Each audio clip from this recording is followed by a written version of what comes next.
Hey there, Adam here. I'm going to show you today how to install MediaWiki on a subdomain. So the first thing you're going to need to do is you're going to need to go into your cPanel through your web host, and then you're going to go down to Domains and click on Subdomains. Under Subdomains, you're going to create a subdomain. I created mine under Wiki and then domain name, which is Mountain Verdict. And then you're going to hit...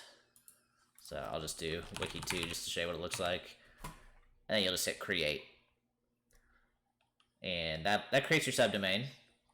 And then what you'll do is, assuming you have Softalicious on your cPanel, you're just going to go down to,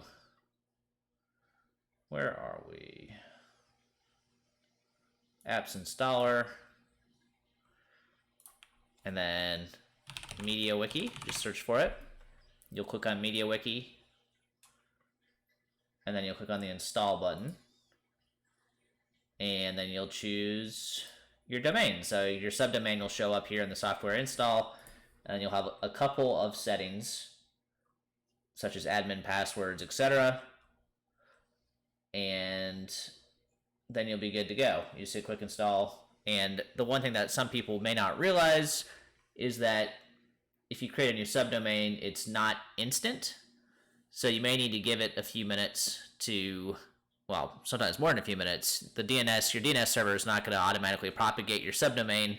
So it may take up to 48 hours for your subdomain to go live, essentially. So just install it, make sure it's installed correctly, and then give it a day or two. And then you can just do if you go to any of the DNS propagation websites, you can test to make sure your subdomain has gone live. But that's really it. It's pretty easy. All right, I hope that was helpful. Thanks.